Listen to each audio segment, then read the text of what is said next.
दुनिया कहती थी भारत गरीब है, पिछड़ा है, लेकिन इसी देश ने एक दिन चांद के उस हिस्से पर तिरंगा पहुंचा दिया जहां आज तक कोई नहीं पहुंच पाया था।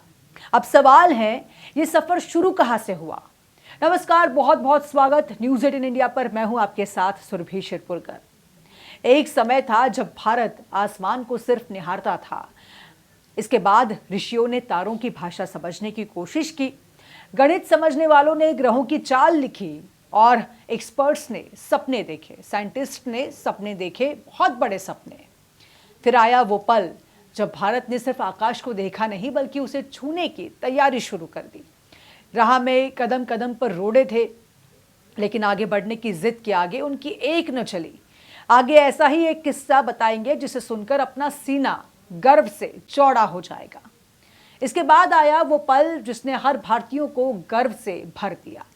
भावनाओं से भरी ये कहानी है आर्यभट्ट से चंद्रयान तक की, भारत की अंतरिक्ष यात्रा की। भारत की स्पेस जर्नी सिर्फ आधुनिक युग की कहानी नहीं है, इसकी जड़ें बहुत गहरी हैं, सदियों पुरानी हैं। आर्यभट्ट, वराहमिहिर, भास्कराचार्य जैसे विद्वानों ने गिनती, ग्रहों की गति और ब्रह्मांड को समझने की दिशा में बड़ा कदम और बड़ा काम किया। अगर ये कहे कि उनकी जिज्ञासा ने ही वैज्ञानिक संस्कृति को जन्म दिया तो ये कतई गलत नहीं होगा। यही कल्चर आगे चलकर मॉडर्न इंडिया का स्पेस एम्बिशन बना।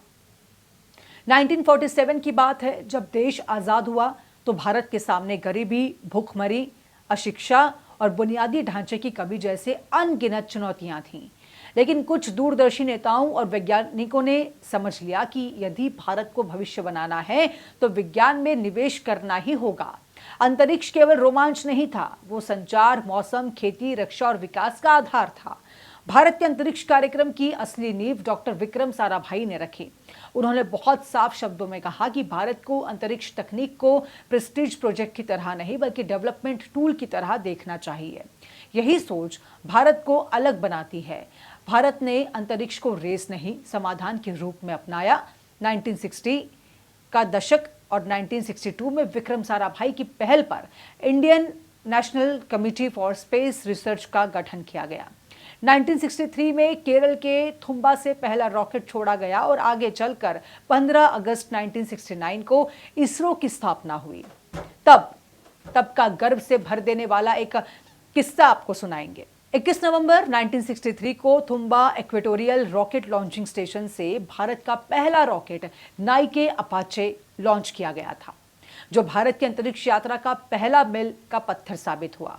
उस समय थुम्बा में अत्याधुनिक प्रयोगशालाएं नहीं थी। वैज्ञानिक रॉकेट के पुर्जों को साइकिल पर और रॉकेट को लॉन्च पैड तक बैलगाड़ी में लाद कर ले गए थे। जी हाँ, बैलगाड़ी में, आपने सही सुना। थुम्बा के सेंट मैरी मैग्लिड चर्च को भारतीय वैज्ञानिकों ने अपना पहला कार्यालय और प्रयोगशाला बनाया था। थुम्बा के तटीय इलाके में चारों तरफ नारियल के पेड़ थे। एक्सपर्ट्स ने कई उपकरणों और यंत्रों को पेड़ों से बांधकर सेट किया था। यह ऐतिहासिक अभियान की कमान भारतीय अंतरिक्ष कार्यक्रम के जनक डॉक्टर विक्रम साराभाई के हाथों में थी, जिनका जिक्र आप सुन ही चुके हैं।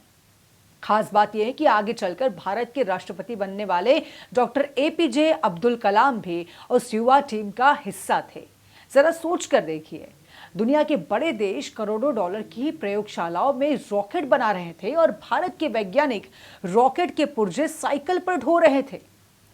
ट्रॉम्बे, थुम्बा और बाद में इसरो जैसी संस्थानों ने धीरे धीरे भारत के अंतरिक्ष ढांचे को खड़ा किया।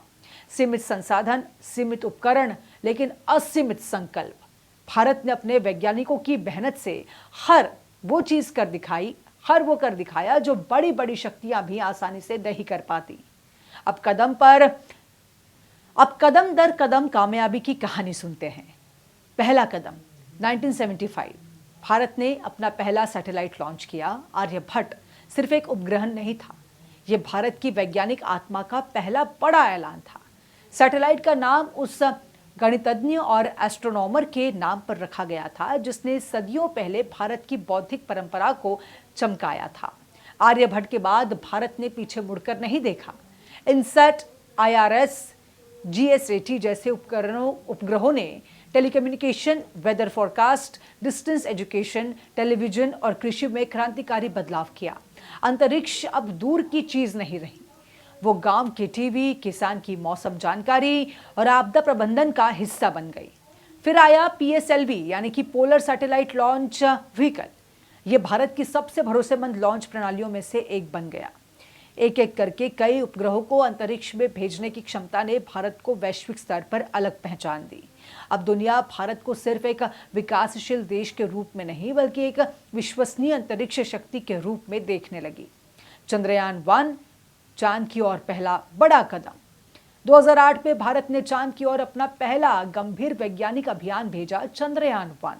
यह मिशन भारत की महत्वाकांक्षा का प्रतीक था। इसने चंद्रमा पर पानी के अंश की मौजूदगी के संकेत देकर दुनिया भर के वैज्ञानिकों को चौंका दिया। भारत अब केवल अंतरिक्ष में जा नहीं रहा था, वो खोज भी कर रहा था। मंगलयान ने असंभव को संभव किया। 2013 में भारत ने वो कर दिखाया जिसकी पूरी दुनिया ने मुक्त कंठ से सराहना की। मंगलयान पहले ही प्रयास में मंगल की कक्षा में प्रवेश, कम बजट, सीमित संसाधन, लेकिन बेजोड़ वैज्ञानिक योजना। यह मिशन सिर्फ तकनीकी जीत नहीं थी बल्कि आत्मविश्वास की भी जीत साबित हुई। चंद्रयान-2 सीख का मिशन साबित हुआ। चंद्रयान-2 का पूरा मिशन सफलता और सीख दोनों का प्रतीक बन गया। 22 जुलाई 2019 को आंध्र प्रदेश के श्रीहरिकोटा स्थित सतीश धवन अंतरिक्ष केंद्र से सफलतापूर्वक लॉन्च किया गया। ऑर्बिटर ने शानदार काम किया और इस अनुभव ने भारत को आगे के लिए और भी मजबूत बनाया। चंद्रयान-3 ने और भी बड़ा इतिहास रचा और फिर वो क्षण आता है जिसका इंतजार पूरा भारत कर रहा था। चंद्रयान-3 23 अगस्त 2023 को भारत ने चंद्रमा के दक्षिणी ध्रुव के पास सफल सॉफ्ट लैंडिंग की। ये उपलब्धि न सिर्फ भारत के लिए बल्कि पूरी मानवता के लिए ऐतिहासिक थी। भारत चंद्रमा के दक्षिणी ध्रुव के निकट सफल सॉफ्ट लैंडिंग करने वाला दुनिया का पहला देश बन चुका था। उस पल करोड़ों भारतीयों की आंखें नम थीं और सीना गर्व से चौड़ा था। 2 सितंबर 2023 को आदित्य L1 सतीश धवन अंतरिक्ष केंद्र से लॉन्च किया गया, जो 6 जनवरी 2024 को अपने निर्धारित L1 बिंदु पर सफलतापूर्वक स्थापित हुआ। भारत का महत्वाकांक्षी मानव अंतरिक्ष उड़ान कार्यक्रम गगनयान प्रगति पर है। अगर आप सब कुछ योजना के अनुसार रहा तो भारत इंसानों को अपने दम पर अंतरिक्ष में भेजने वाले चुनिंदा देशों में शामिल हो जाएगा। और क्या खास है इस सफर में? तो भारत का अंतरिक्ष सफर इसलिए खास है क्योंकि ये केवल रॉकेट और उपग्रहों की कहानी नहीं है। ये सीमित संसाधनों में बड़ा सोचने की कहानी है। ये उस देश की कहानी है जिसने भूख, गरीबी और चुनौतियों के बीच भी विज्ञान को अपनाया। ये सपने, अनुशासन और राष्ट्रीय संकल्प की बड़ी कहानी है। आर्यभट्ट से लेकर चंद्रयान तक का सफर हमें बताता है कि भारत कभी सिर्फ आकाश देखने वाला देश नहीं था, वो हमेशा आकाश को समझने, नापने और छूने वाला देश रहा। आज जब भारत चांद पर अपने कदम रख चुका है तो ये केवल एक मिशन की सफलता नहीं है, ये हजारों साल की जिज्ञासा, दशकों की मेहनत और करोड़ों सपनों की जीत है। भारत ने आकाश नहीं देखा, भारत ने आकाश को अपना भविष्य बना लिया। भारत का अंतरिक्ष सफर किसी एक दिन की कहानी नहीं, ये सदियों की जिज्ञासा, दशकों की मेहनत और करोड़ों भारतीयों के सपनों की यात्रा है। आर्यभट्ट से शुरू होकर मंगलयान और चंद्रयान तक पहुंची ये कहानी बताती है कि जब एक देश ठान ले तो वो आकाश तक नहीं, उससे भी आगे जा सकता है। मैं हूं आपके साथ सुरभि शिरपुरकर और स्क्रिप्ट लिखी थी जयशंकर ने।